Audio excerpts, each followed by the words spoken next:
لله نحمده ونستعينه ونستغفره ونعوذ بالله من شرور وسيئات اعمالنا من يهده الله فلا مضل له ومن يضلل فلا هادي له واشهد ان لا اله الا الله واشهد ان محمدا عبده. And I always said this topic is very important topic, especially not only for kids, for family matter. As we know, actually, since we are a non-Muslim country, we have a lot of challenge in our life. As Hadith al-Rasul sallallahu alayhi wa sallam, beautiful hadith in Sahih Bukhari reported on al-qabdu ala dinihi al-qabdu ala jamra min nar. The one he hold his deen, al-qabd ala dinihi, al-qabd ala dinihi, I mean, holding his hand, his deen, following his deen strong, just like holding a charcoal in his hand, especially with our kids. Yeah, you said it. You're right. Yeah. So, my dear brother and sister, inshallah, we're gonna open the speech now with Brother Muhammad, especially about our kids. Now, a lot of our kids in the public school, even Islamic school, even Islamic school, low self-esteem. Yeah. But the key, Rasulullah sallallahu alaihi wasallam is a hero. Abu Bakr as-Siddiq, Umar, Uthman, Ali, the Sahaba, the companion of Rasulullah sallallahu alaihi wasallam, reached the border of China, Spain, many countries, in America, and daily basis become Muslims. But why our kids afraid to speak we are Muslims? Especially after September 11, a lot of kids changed. Muhammad, Mo, or Mike, or Mikey, or Michael, or Michael, or they're afraid. A lot of people. I'm Mike. Yeah. The key, my dear brother and sister, we have to be proud we are Muslims. Life is very short. So, brother, it's like everybody's afraid to be who they are. Exactly. And it's scary to see how these guys, when you talk to the kids about how they just feel very well, everything, we're not accepted. Why are they hated? We get hated on. People don't like us. People, they get nervous around us. People. Yes. And I have to always explain to them, why do you care so much about what the people are thinking, what people are saying, or how people perceive you? Because we're only supposed to care about what? What's the only thing that we're supposed to care about? Supposed to you, Jannah. Jannah. And what Allah thinks, and how we follow the right way to get to the right path. Absolutely. Right. Yeah. So when I talk to these guys, especially, it's funny because it's a lot of the girls, they feel like, you go to the Islamic schools. Oh, I can't wait to go to college. I'm gonna have so many friends. I'm gonna do this. I'm gonna do that. And the stuff that they tell me, I don't really think they tell their parents, because I know if they tell their parents, they and they say, like, well, I won't say this to my mom or dad because they're gonna yell at me. And they'll say it to me because they know I'm not going to yell. I'm not going to scream. I'm just going to explain to them how you got that idea of when you go to college, this is what you're going to do. When I go to college, I'm going to go have my friends. I'm going to go out to the parties. I'm going to go, go to these clubs. When I turn 18, this is the mindset of these younger kids. When I turn 18, I'm an adult. I can do whatever I want. That's the mindset that you hear from these little kids who are 8th graders, 9th graders, 10th graders. And you have to, and I explain to them, that Western mindset of 18, I'm 18, I'm an adult. I can do whatever I want. I'm going to take off my hijab, or I'm going to go do what I want to do. Some people did. I feel like I'm not pretty enough with a hijab on. And I have long hair, so I want my long hair to show. So, because I want to, make myself look pretty, and I want to do certain things. I want to be like everybody else, and that's what and that's kind of what gets me inside the most when you say to me, I want to be like everybody else. Ya Allah. And it hurts because I say to them a lot of the times, didn't your parents teach you that we're not like everybody else? Like we're not like that. We're not like them. And I know we talked last time about, sending kids off to college and, different states and different, different areas and kind of just, we shelter them like this as much as we can. Then we let them out. And then we think, oh, Khalas already gave them the foundation. They have a good foundation. Well, how strong is that foundation? How strong is your child's personality? And I'll give you real life examples of the kids that I've met that they went to high school after talking with me for 2, 3 years and seeing them grow up, because like now I see them in their high school years, they're in senior year, they're 11th graders, they're going off half dual enrollment, half college, half high school, and they'll say, Brother Muhammad, everything you told us in 8th grade, everything you told us about high school and college is absolutely right. It's scary. Everything you said about what was going to happen in school is happening. They push you, they steer you this to these, like, I was going this way and now they're making me go this way. Oh, I don't drink, I don't smoke, I don't party, I don't go to these places, and now all of a sudden they're making me, go to their birthday parties, go to these things. Yeah. And it's and if I haven't told, like, and I'm pretty sure, inshallah, some of the parents, they talk to their kids about these things, but they say, if I don't go, I feel like I'm an outsider, or I feel like a loser if I don't go outside with them, if I don't go hang out with them, if I keep saying no. Oh yeah. I'll feel like a loser. Yeah, exactly. Some kids, a lot of kids do that. And they do it because they don't want to feel bad, or they don't want to feel left out. Or we need a solution. So, yes. and how I talk to these kids is, I let them understand that we're not being, Islam has like the answer for everything. Indeed. Right? It kind of answers just about everything in life. The purpose of life, how we live, how we eat, how we sleep, how we study, how everything, yes. How we do business, everything is kind of answered, and it's and that's when I tell the kids, if you actually understood and listened and read and really understood our deen, like the converts, like the reverts do. The reverts, when they come to Islam, they're like 110% into their deen, into this Islam. They love Islam, they love the deen. They say, oh my God, it answers everything. These are reverts. Year into the new guys. New Muslims, yeah. We call them the noobs, right? The new guys. And they're showing you a guy who's a Muslim for all his life, born in. Look how great this is, and you're just, oh yeah, but it's more fun to go to the bar. It's more fun to go hang out by the beach at night. It's more, and so when you hear the differences of them, and I try to explain to the kids, like, we don't live for this life. Yeah. Right? We don't. I said it before, and I'll say it 1,000 times again. We're not built for this. We are temporary. We're temporary, right? Yeah. And Islam answers everything that these guys are looking for. Yeah. When you talk to these people after 20, 30 years of partying, and they come to me after, they see me after, and they talk to me about their lives. Oh, I wish, when I was in college, I wish I would have, focused more on my studies. I wish I would have done this instead of this. Yeah. Because I did. I went to college in America. I went to Broward College. I went to FIU. I went to the university up in Pennsylvania. I went to these colleges, and of course, they say, hey, Muhammad, you want to come here? And it wasn't them trying to get you away from your deen.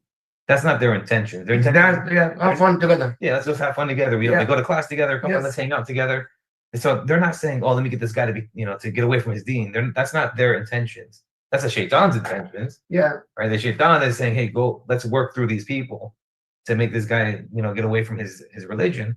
Because I feel like the closer you are to your deen, the harder the shaitan works to get you away from it. Yeah. Right. I agree with you. I don't know if is there a hadith about that or something, like the closer you are to your deen, the hadith mentioned as far as you are in a deen, following what Allah said, you have hardship, very hard. It becomes harder. Allah said in the Quran, for instance, Surah Al-Ankabut, in the beginning of Surah Al-Ankabut, and the hadith I mentioned, Al-Qabid ala dini, the one who holds his deen strong, just Al-Qabid that had charcoal in his hand. It's hard, and you want to let it go. Exactly. Because it's burning you. Yes, exactly. Hold it. Yeah, that you're supposed to hold it. Yeah. But I feel like that when you're away from your deen, you go to these places and you do these things, I kind of feel like all the time that these guys are just, they feel, or they look on the outside, like when I'm watching them, they look like they're just carefree, right? They're carefree, they're relaxed, they're hanging out, they're having a good time. But then when you talk to them on an individual basis, you sit down with them and you ask them the questions. Okay, my friend, you're 32 years old. You're 32 years old. What have you accomplished in those 32 years? And they look at you like you're crazy. Yeah. What do you mean? Well, you're 32 years old. What have you done? Exactly. With yourself? Well, I have a job. Okay, well, that's great. But what have you accomplished? What have you Yes. what have you done with yourself? Like where are you going? And when you turn 40, what are you going to be? Where are you going to be? Are you going to be in the same place you are now when you're 40? Or are you working towards something? Like what is your goals? Well, I don't know. I'm just living my life. Well, I'm just living my life. That's the answer you get a lot of times when you ask these guys who are in their 30s, who are in their 25, 30, 35 years old, and they say, I'm just trying to live my life. I'm just trying to have fun. I'm not hurting anybody. That's the answers you get from these guys who really haven't accomplished anything. And so when I explain to the kids, like we have to understand that as a Muslim, we're awesome. yeah. We have the answers for Yeah. everything. We kind of know where we're going. We have a purpose. These guys don't have a purpose. They don't know where they're going. They're trying to chase money, chase the dollars, chase the fame, chase the the woman, the cars, all these things. We're not chasing that. Right. So I always tell the kids, like, you're looking on the outside. You're not looking on the inside of that person and how they got to where they're at right now. And are they really truly happy? How many times have I walked into these $1 million homes to help these Muslim families and these other families? And these people have the best houses, the biggest houses, the Yes. nicest cars, and their lives are terrible. They're miserable. Yes, agree.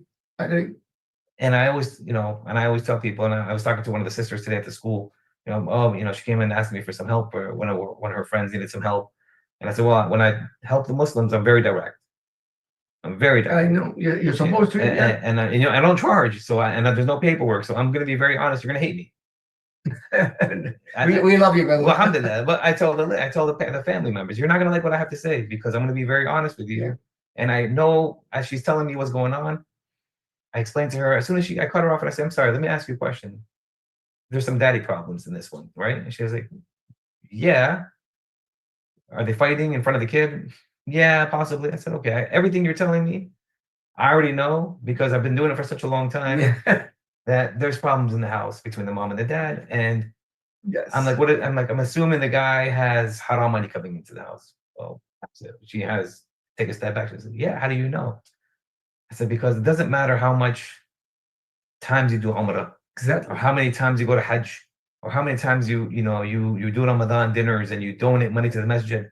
It's all coming from the haram sources. And so when you're not teaching your kids, okay, listen, your Baba's doing this, but I want you to do something else. I want you to focus on halal. I want you to focus on your deen. It's very important. Yeah, Right. Good point. And so okay, great. You can't stop your father. Tell us, you're stuck. You're 6 years old, you're 10 years old, you're 12 years old. You can't do anything about that problem. As a parent, you explain to your kid, listen, we're Muslims. We're not supposed to do that. And may Allah forgive your father, or forgive your mother, or forgive, that person for doing whatever they're doing. But now we have to understand, this is where I want you to go with your deen. Yes. Your deen tells you to do this. Be proud of it. Be proud of the fact that your deen tells you everything to do, how to raise your children, how to work, how to deal with businesses. It tells you everything. So when you're out here and you're going to the high school, or you're going to the colleges, or you're going to the universities, and you're seeing all this stuff, because like I said, I went to these schools, I went to universities, and I've seen it all. I've seen the people get drunk. I've seen the people get high.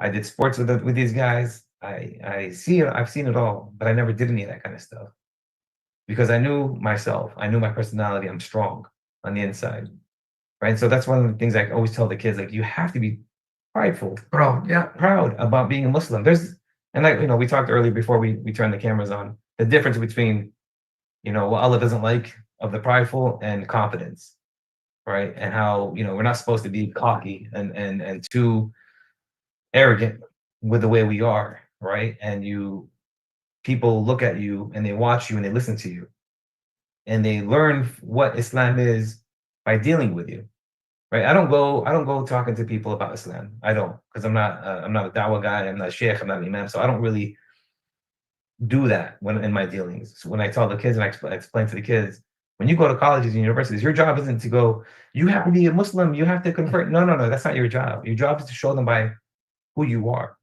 by your actions, right? Can they trust you? Are you a trustworthy person? Are you a liar? Are you a nice guy? Are you going to fall into their trap? Or are you going to be steadfast in your own personality, with your own deen, between you and Allah? Are you going to, what are you chasing? Right? And that's kind of what I want the kids to kind of understand is where are you going with yourself? Right? Because I know it's hard. It's hard to live in this society that we live in. And not just this society. Go to the Middle Eastern countries. Look at Saudi Arabia, where they're doing clubs and they're doing the same things over there. I mean, it doesn't matter where you live anymore because the Western has touched. Saudi Arabia used to be a Muslim country. And, Brother, the story about me and my father. My mom is the third wife. And back home, or 3, 4, 5, no problem. Not 5. Four. My father, the first one actually was blind. The second one was paralyzed. So she chose my mom. She went to Egypt to marry my mom. And then he was 60 years old. And the first child. And then we are 8, 3 boys and 5 girls. They are in Gaza right now. But the moment I entered the school, elementary, first year in school, that's very important, brother. Here, the fathers, this brother for the fathers. My father, the moment I came from the school, first year in school, 70 years almost, come the moment I sit with him. And number one, he gave me something to drink. Said, what you did in school today? We did math, we did this in detail. And what the teacher? You have any problem with the teacher? No. Yes. Or the kids? Yes. And then we read Quran. Read Quran, have to every day have 1 page to memorize, 1 page. And the moment I came from the school, and then after I go with your mom. Your mom, same thing. What you did in the school today? I did this. Yeah. This was 6, 7 years old. Until high school. Same system. Then I went to college. I'm from Gaza. Yeah. I went to Egypt, Al-Azhar University in Egypt. But mine now, from Gaza, driving, in the car, they come every year 4 times. Wow. Every semester, every term, come and stay with me. And in the summer, either to go to Gaza or my uncles in the village in Egypt. My point, brother and sister, is very important. My father, when I grow up, he always took care of me. Even I did sometimes, alhamdulillah, I was going to school. But sometimes I love to play. Yeah, all of us were, of course. But even playing a certain time. Yeah, of course. There's a time for everything. Yeah. In that time, by the way, we don't have electricity. We don't have electricity. And we have a well in the house. You don't have YouTube? Oh, YouTube? Yeah. No, we don't have even electricity, no light. We have a candle. Yeah.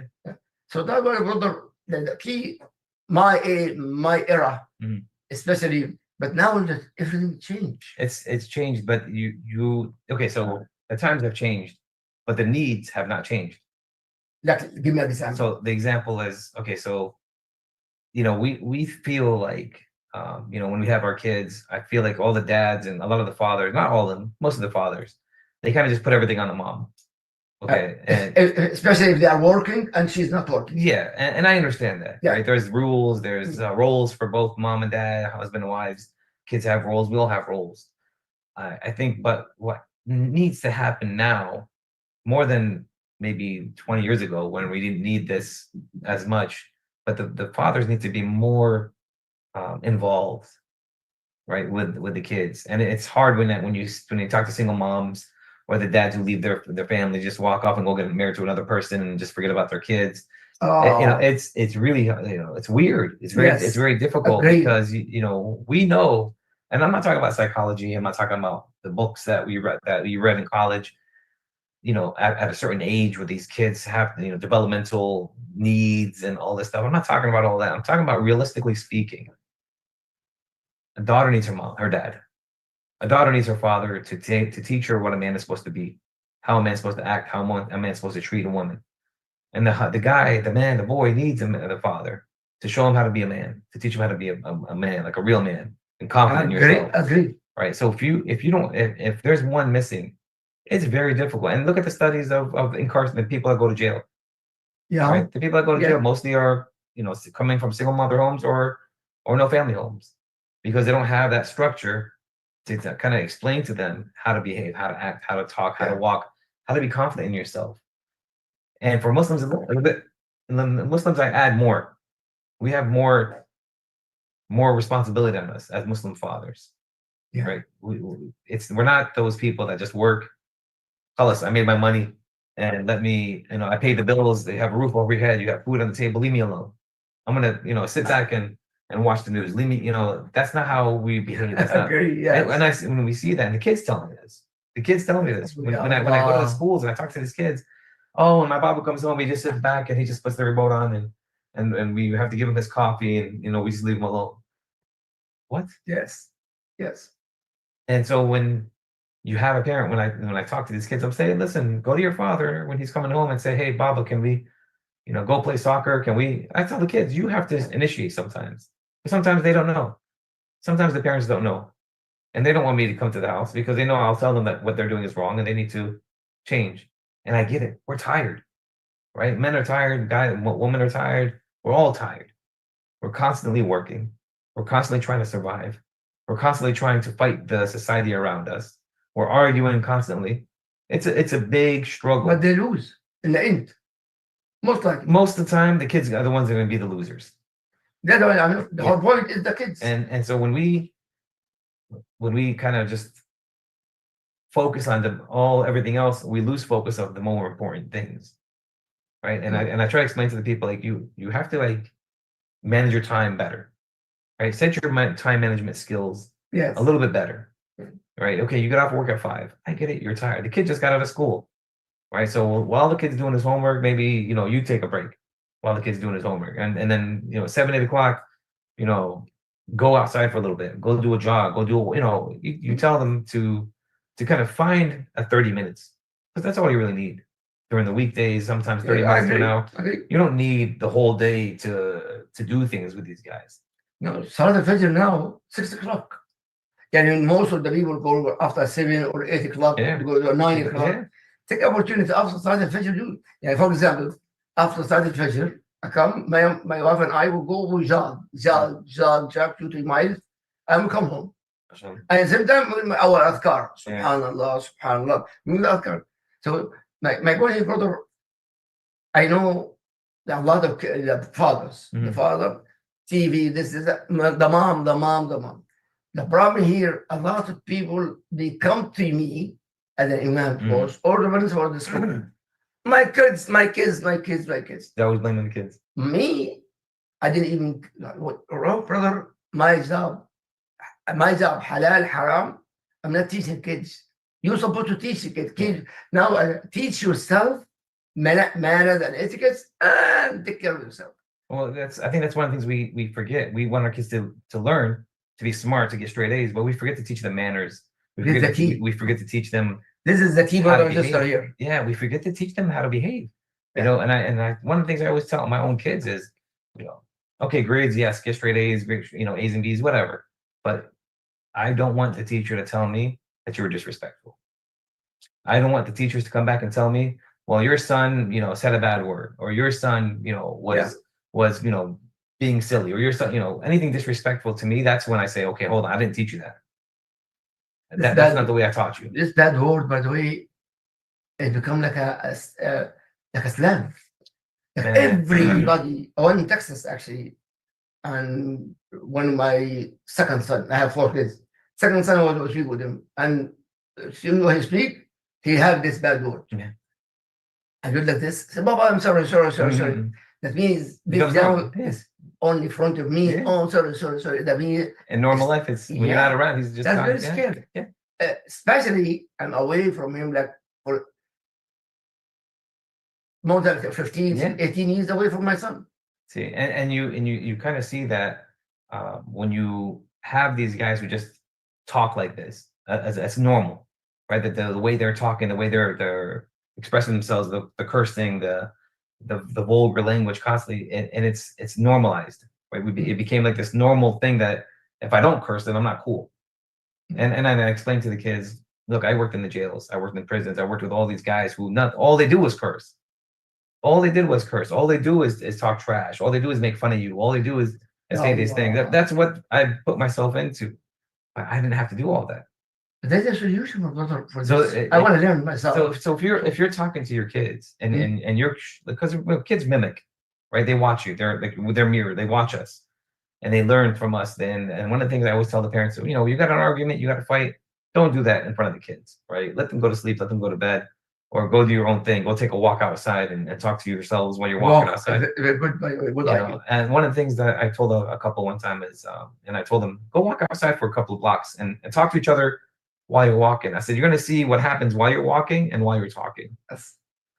The chemicals in your brains start to shift. The anger, the frustration changes to endorphins, to pleasure, to happiness. And it's weird when we're walking and talking. It's different than when we're sitting and talking. You get more out of a child when you're playing with them on the outside, running and playing soccer, than you do if you're sitting down talking to the kid. This is, brother and sister, is a very, very important point. In fact, I was involved with the family, and three kids actually. They're making like a disaster in the house, hitting each other. And then when I went to try, I take one son, I go outside. We'd walk. The key, I let him speak. Yes. And speak. Everything here came out. Yeah. And then he went, go to your room, let them speak with your brother. And same thing, three boys, our son go around. And after that, the mom making dinner, the most beautiful dinner. The key, let your son speak. Yeah, they have to be able to talk. Even bad words. Yeah. I was hurt when my son saying that. When he finished, I say, I was so sad. And then, Baba, you're sad. I'm so sorry. I will never. I will stop. But my point, not only for me. Yeah. I want even the other kids. And plus, when you speak, of course, Surah Al-Hujurat is 18 ayah. Normally, a small surah revealed where in Mecca. Why? Halal, haram, مش halal, haram, عقيدة and tawheed and money. And in Medina Munawwara, long ayat. Al-Baqarah, for example, Al-Imran, Nisa, huge in Medina. Why? Rules and regulations. Except Surah Al-Hujurat, 18 ayah. Al-Hujurat, it is, I have a conference in Canada, Astaghfirullah, in Australia. Conference, strong home, strong nation. Yeah. Under Surah Al-Hujurat. Mashallah. And then I did it here, conference here, in a lecture in the masajid. Wallahi, if you mentioned that in the beginning, if we understand our Quran, we live in our Quran, everything in this book, everything in our small book. But the key, how many of us apply what Allah revealed to Muhammad sallallahu alaihi wasallam? And even when you talk to the kids and I explain to them these things, and they say, well, why does everybody hate us? Why does when we go out there and we say we're Muslims, they get like, oh, they get nervous, or they get it's scary to be a Muslim now. And I explain to them that when you have the whole world against you, let's say the whole world's against Islam, right? You have to ask yourself why, and you do the research. You kind of like understand and you read, because I tell the kids all the time, there's power in knowledge, right? The more knowledgeable you are in anything, any field, engineering, doctors, Islam, whatever knowledge you want to gain. Yes. There's a lot of power in it, right? There's a lot of power. When I used to deal with the gangs and the gang members, the kids in the gangs, I would always tell them, look, it's not illegal to be in a gang. You can be in a gang, but do you really want to be the low guy in the gang, the little minion in the gang, or do you want to be up on top? Yeah. Right. And I want to be on top. Okay, so how do you get on top in the gang? You work hard. You educate yourself. The key, education, yourself, knowledge. right? Yeah, yes, I agree. So I don't throw them, you got to be a Muslim. No, I say, educate yourself. Jazakallah. That's a brother and sister, very, very important. Knowledge is number one. Have a safe house. Safe house. Knowledge, jazakallah. And you see that, and I give you a while back example of a guy I was working with. He was, I think, 15 at the time. And I said, you're being arrested. You're getting arrested because you're doing the minion work. You're You're working with this big gang, and they're making you do the small stuff. And while the big people are getting the money and they're living their lives, you're here in jail, you're getting locked up. So I said, let's work on something that how you can become better in the gang, right? And so that I'm not telling him to leave the gang. I'm not telling him to get out of the gang. I'm telling him get up in the gang. And oh well, okay. Well, I was thinking about becoming, if I wasn't in here and I, have my father around or somebody, I'd probably want to be like a lawyer or something. So okay. So guess what? Guess what gangs need? They need lawyers, Yes. right? So let's become a lawyer. Okay. They need Oh, more. of course, you get locked up, you're gonna need a lawyer to call. Oh But my God. here's what you do. And here's what I did. The kid studied. The kid got, he got his GED. He studied. I got him into like a certain school, and I was gone. He only stayed with me for a couple of years, and he did his own thing. What ends up happening is once they become educated, once they become knowledgeable, once they become smart and intelligent, and they learned all this stuff, and they worked so hard, they tell them, I don't want to be in a gang anymore. I don't want to be part of this anymore. Exactly. And then they leave. He woke up. Yes. Knowledge is power. Yeah, it's not. I agree 100%. And when I tell these kids that, I tell the kids in Islam, I said, Islam is a very powerful religion because it's true, right? And when you talk about truth to people who have control and who have power, they don't want to know the truth. Indeed. And so they're going to make Islam look as bad as possible. That's why for I don't know how many years, they put on TV that Muslims are terrorists, that Muslims are bad, the Muslims are this, the Muslims are that. They oppress their woman. They make their woman cover. They do this. They do that. They make their woman, walk 10 steps behind them. They do these things, and they're still disrespectful towards women. And I tell them they're fighting a losing battle, because at the end of the day, when the people and after September 11th, after all these the Muslim countries got hit, after the Iraqi war, after right now what's going on in Palestine and Lebanon, people are. Let me look at this religion.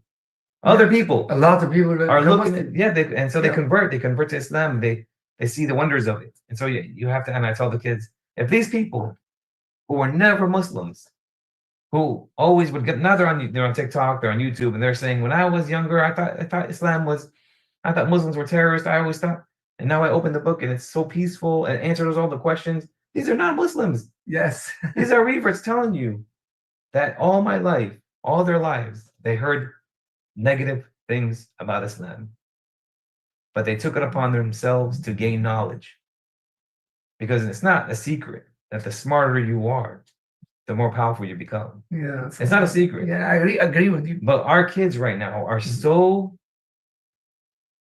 wanting to be friends with everybody, so wanting to be involved with everything, that they're forgetting that you look outside the box and you see these people who are successful. They're not following the crowd.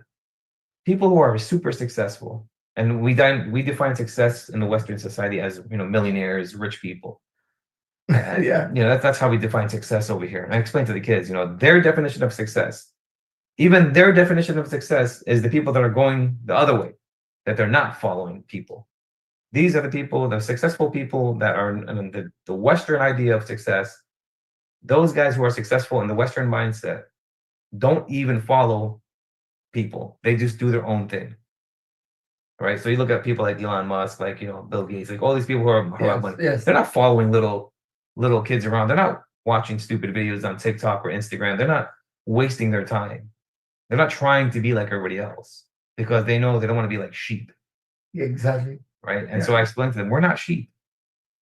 That's a very good point.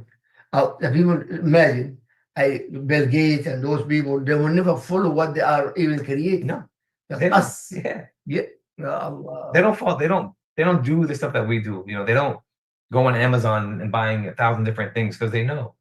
Are you looking at with Black Friday? Oh yeah. Oh, that's all garbage. But like I look at, like, you see the pictures of Mark Zuckerberg, the guy that controls Instagram and Facebook, and he's just wearing a jeans and a t-shirt.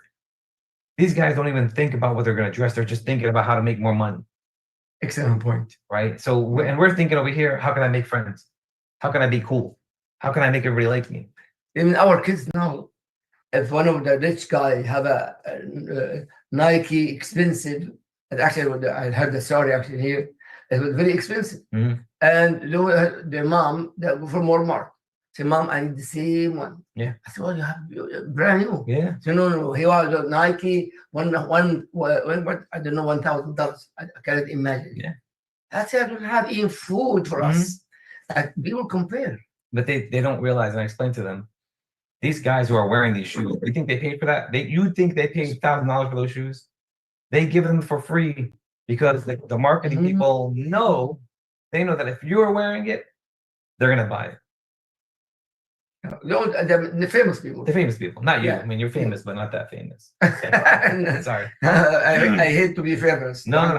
But you see these things happening, and you see it as you grow up. You start to notice. Yes. Like, really, I wanted to buy the Nike shoes that cost $800, and all I'm gonna do is step and poop. Oh man, wow. And I explained to the kids, like, you don't need. And even when I go to people's homes and I see how much stuff they have in their houses, and you see how much stuff people have, and you're just, do you need all this? But how, really, brother, it's a very important topic. I think all of us here listening to Sunnahfollowers and social media, how to educate our kids to humble ourselves. Yes, the $1,000 shoes or something like that. But my son, my daughter, our daughter, I want it. But how to speak to our kids in a very intelligent way, the way you speak, to make their kids humble themselves. So we have to. It's very important. So, like, we talked about this something, and I think another talk we had was, kind of like the way we talk to our kids is the way we talk outside, like when our kids are listening to us talk to other people. Yeah. Right. So when we have family gatherings and we talk to each other, we have to let them hear the conversations that we're having with our brothers, with our sisters, with our cousins. Yes. Because we have these discussions all the time of how why we don't buy these things or why we don't waste our money on these things, and we do this in front of my children. We talk like this in front of each other so our kids can hear the conversations we're having. Yes. These are very important conversations. It's very important for whoever listens to us. It's very important topic here, brother and sister. So we, at a certain age, 12, 13, even 11 now, the kids younger, now is becoming more mature. 10 years old, 11 years old, they're becoming more mature. And so when you're having these discussions with your own family members, and you talk about the new iPhone that's coming out. Right? Yeah. And everybody chases these iPhones, and everybody wants a new iPhone. Everybody, sees these new phones. Oh my God, I gotta buy a new phone. My family and I, when we talk, we say, how stupid are these people waiting in line around the corner for 3 days to get a new phone? Yes. When it does the same exact stuff as the old phone. When you're spending $2,000 on a phone, it's ridiculous. And so when you talk like this in front of your children, and you're not cursing, you're not being vulgar, you're not being disgusting, you're just having a conversation with your family members, with your husband, with your wife, and you're explaining to each other, that's ridiculous. How are these people waiting in line for the new TVs? How many TVs do you need in the house? Nothing. How many phones do you really need? How many, and you say these things to these guys and in front of your children, they begin to think. Yes. So when they go to school, they start to say things like, yeah, but that's kind of ridiculous. Why would I wait 3 hours for a phone in line? The kids will start hearing what you're saying. Yeah. And if you've already instilled that strength, that confidence in your child, to be confident in themselves, not just being as a Muslim, but being as a man, as a woman. Once you instill all that in those kids, they're not gonna care. They're not gonna care what all their friends have. In my opinion, whoever ran about this, he have low self-esteem. Low self-esteem, and they're very insecure. Yes. Very insecure. But how are our kids? Because I know a lot of Muslims doing that. Oh, a lot of Muslims do. How really encourage our kids this conversation between your wife and you singing together, front of the kids. Yes. That's number one. Number two, what else? Sometimes, for example, husband and wife, son of them, have a not really good relationship. But our kids, man. So one of the things I know I've done this years ago. I think it was a long time ago on a Black Friday. Way back in the days, I took my kid out and let them walk. I drove and let them see the lines, and I said, look, wow, look how these people look at the sheep. Look how these sheep. Look how the sheep. They're just waiting. They're waiting, and they're for what?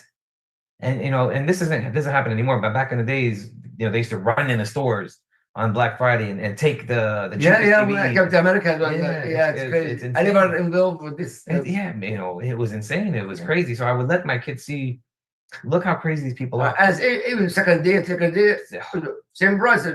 low. Why we rush Why right are we now? rushing? Because they've been able to, if you study marketing, if you study like business, you know, there's certain colors that they use. There's a lot of things that go into, Yeah, you know, yeah. making people think that they're getting a big deal. Yeah. Market Yeah. strategy, Market market strategies, you know, all Yeah. this kind of stuff. And that's why I always say, like, it's your strength on the inside of yourself, being confident, being, you know, having that self-respect for your family. Am I going to be one of those sheep that waits in line?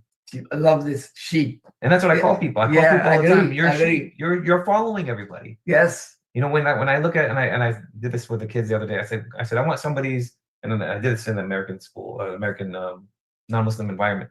I said, let me get one of your phones. Let me look at your following list. Let me see who you're following.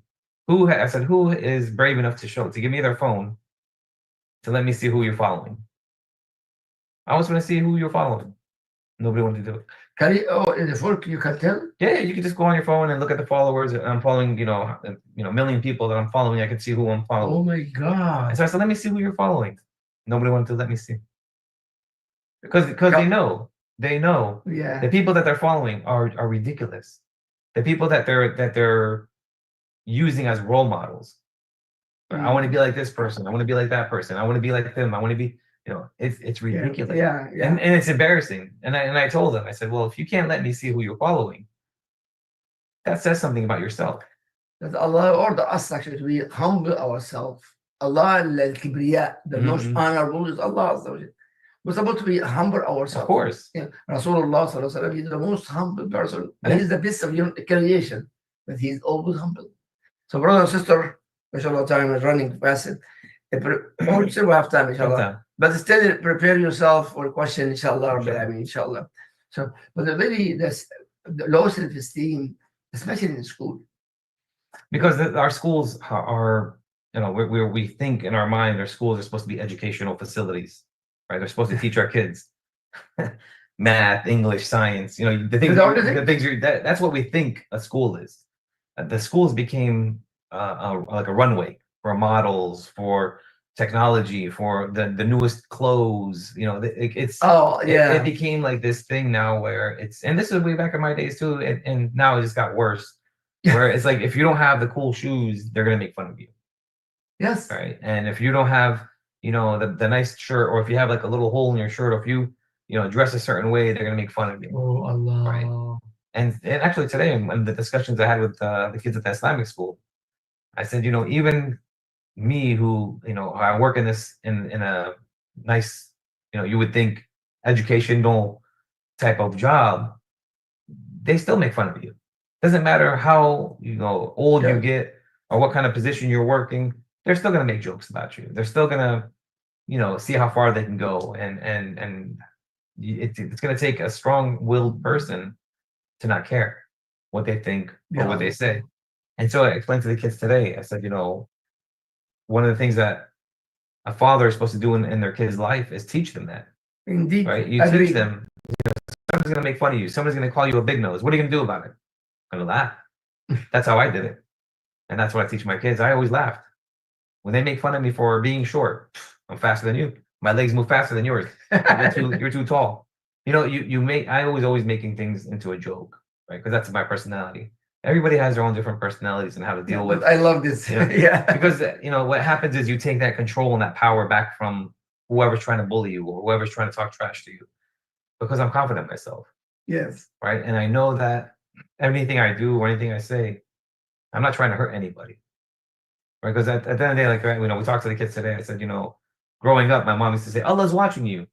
Right. Allah's watching you. Allah's seeing you. I can't see you everywhere, but Allah's watching you. You put that fear in us. Now I tell the kids, Allah's watching you.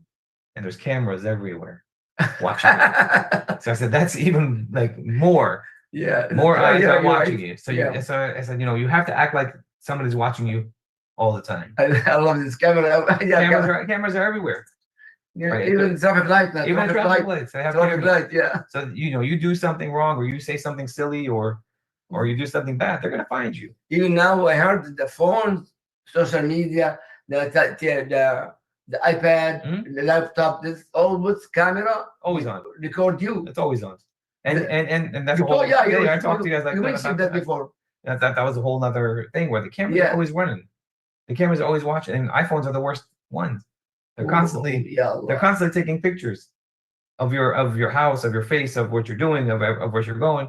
And I always tell the kids, imagine you're taking that phone into the bathroom with you.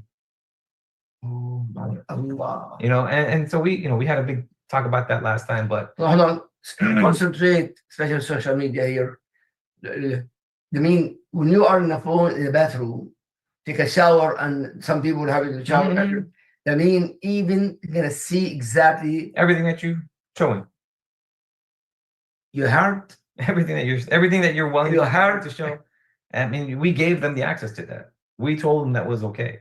When you download the apps, you give them permission. I heard more scary part.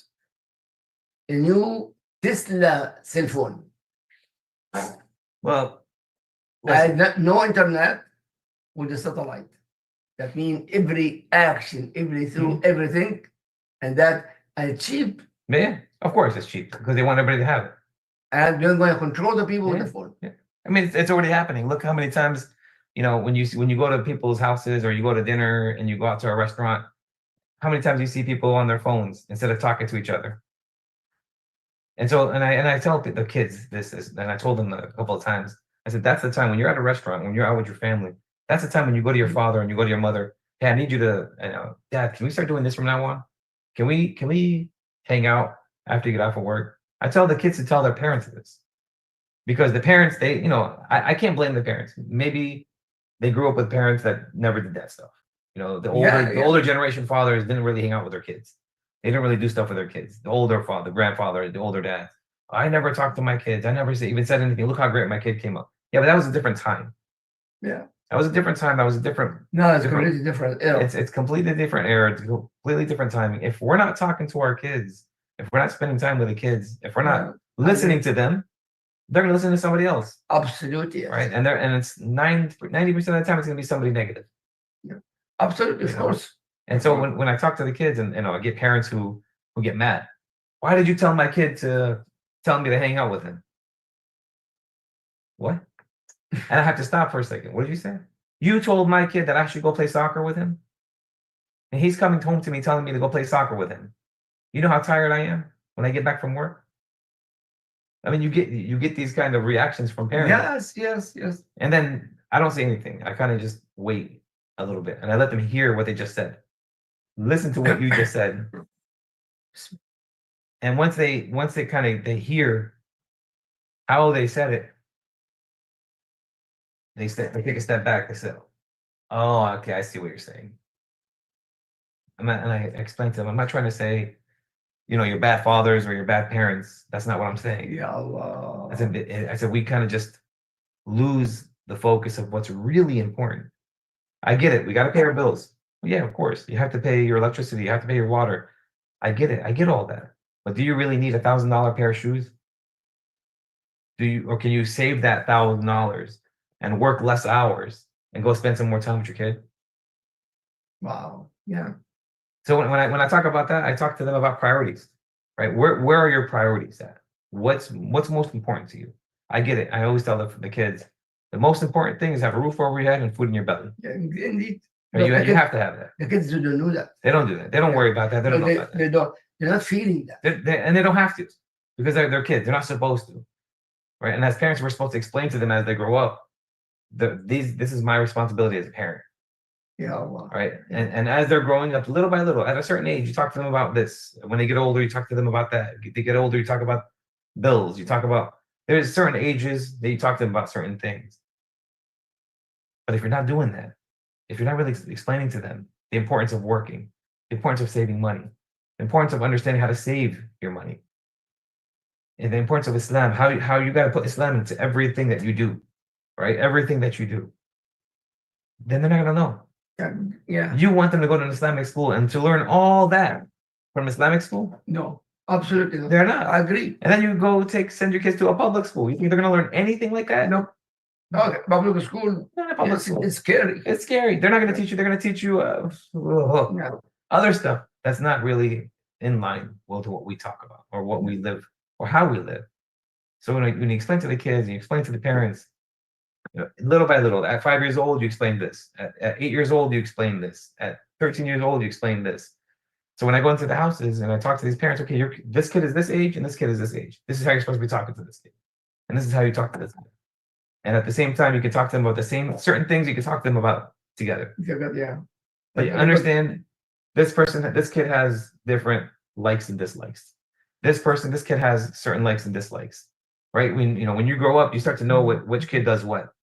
This kid's gonna become an engineer. I could see it.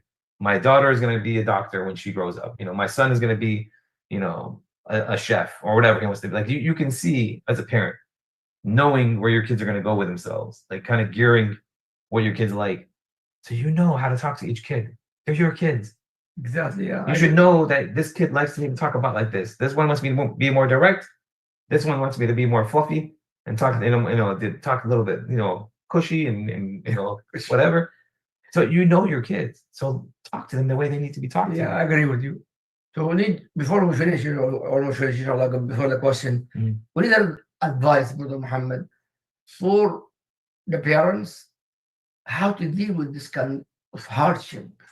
Our kids low self-esteem. We need a few minutes before we finish, So- inshallah, for the parents, Yeah. for man, the father, and the mother. So one of the things I tell the parents is you want to gauge where your kids are in their confidence and their self-esteem. Right? You as a parent, you have to know kind of where they're at with their personalities. And if you're just, I come home from work, they take showers, they do their homework, and they go to bed. They eat dinner and they go to bed. If you're that kind of parent, you're not gonna learn. You're not gonna know. Okay, yeah. You're not gonna know what's going on inside of their heads.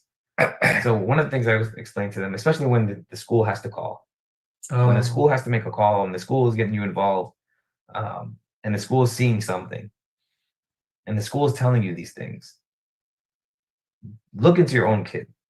Okay, thank you very much, Brother Muhammad. Thank you for telling me these things. I'm going to go ahead and I'm going to see what you're talking about. Take 1 week with your kid and try something different. Yeah, I agree. Right? Because everything you're doing is not working. It hasn't been working. Yeah, it has to be. There's a solution to fix it. Fix it. So let's try 1 week. And I always say set small goals. Don't go for, I'm going to do this for 1 year. No. Every week you do something different. Try something different. Every week, little by little. On Monday, you start a conversation in the car when you're picking up your kid from school. On Tuesday, you start a conversation with your kid when you get in the car, and then you carry it over to when you get home for an extra 5 or 6 minutes. Slow conversations, open-ended questions. Third day, you have a conversation with your kid, you work it back at home, and then you keep talking throughout the day. Not for too long, maybe an hour the most. The whole night, 1 hour, just that conversation. 20 minutes here, 10 minutes here. Let's continue. Yeah, split it up. Yeah. Because it gets boring. Yeah. If it's a whole 1 hour, I agree. it gets The boring. time, yes. And kids have this thing where they can't really focus past, 5-6 minutes anymore. For the kids, yes. Yeah. So it's little by little, you start to do conversation after conversation. Yes. You're gonna start to see that kid's gonna come to you next Monday, and he's gonna already know the questions. I did this in school.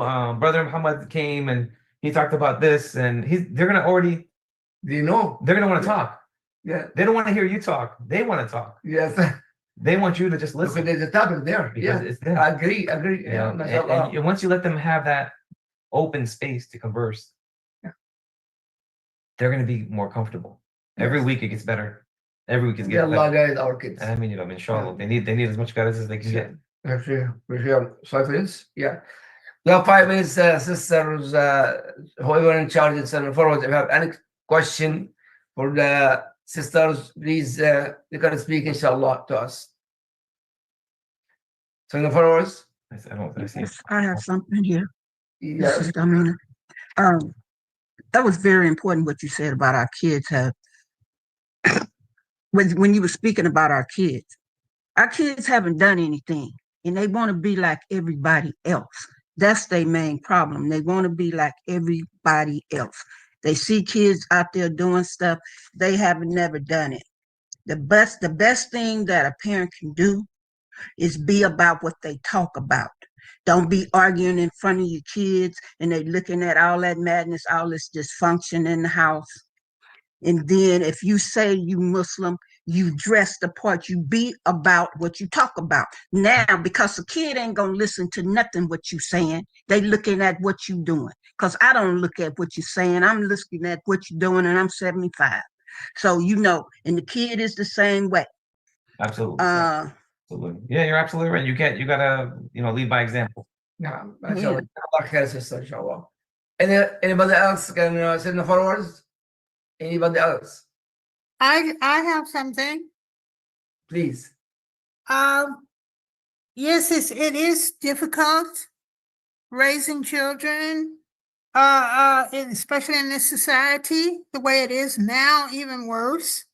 But you do have to you do have to communicate with them. You got to talk to them, and yes, you do have to set an example. But another thing too is what happens when the cool, I don't know if you've ever heard this phrase before, the cool kid on the block. What happens when the cool kid on the block comes out of your home? Yeah. And even after right here. Yes. that's really, you really have to figure it out, because I've seen it where after one of the oldest siblings finally leaves home, have a job, have their own apartment or whatever, and every time they would come around, the younger children would be looking at them like in awe, and that they may not be setting an example the way that you taught them either, but the other children want to be around them. They want to, I want to wear my hair like her. I want to dress like her. I want to, absolutely. Yeah, you're absolutely right. And I've seen that in the Islamic schools too. Yeah. Where there's always that one cool kid that everybody wants to hang out with and be around. So, Yes. Instead of yelling at that kid or whatever, I always talk to that kid and say, look, you have that leadership personality, right? Everybody's following you. You're a leader in this classroom. So let's lead them in the right way. Right? Let's lead these guys, and instead of making jokes, instead of being the comedian in the class, let's see how we can make it where you're leading these kids into better decisions, better choices. May Allah guide our kids. Any more questions, brothers and sisters? You're welcome. We have one more thing too. But children, everybody got their own role. We have leaders and we have followers. Yes. Now, if you have to know your child, you have to know if your child is a follower or a leader. So you have to try to build that follower up, because that leader is going to lead. Can't nobody make him do nothing, because he has his own. He has Islam, and he's not gonna fall for the madness out there. Absolutely. But that follower, that's Absolutely. The one you have to be concerned with and try to build up. Absolutely. And I do a lot of that talk about leadership with the kids. I do a lot of leadership classes. I do explain to them about how to become leaders instead of followers. Yes. Because in Islam, that's what we're supposed to be. We're supposed to lead the world into a peaceful, we're supposed to. Actually, it starts with what happened with Syria. Inshallah, going in a new era. Inshallah, things get better for all of us Muslims. We're living through a tough time. All right, so brothers and sisters, may Allah subhanahu wa ta'ala guide our kids and guide us, Ya Rabb, إلى الطريق المستقيم. اللهم يا رب اهدينا فيمن هديت وعافينا فيمن عافيت وتولنا فيمن توليت بارك لنا فيما أعطيت وقنا واصرف عنا شر ما قضيت. اللهم قنا واصرف عنا شر ما قضيت. اللهم صل وسلم وبارك على نبي محمد. سبحانك اللهم وبحمدك أشهد أن لا إله إلا أنت أستغفرك وأتوب إليك. جزاكم الله خيرا والسلام عليكم ورحمة الله وبركاته.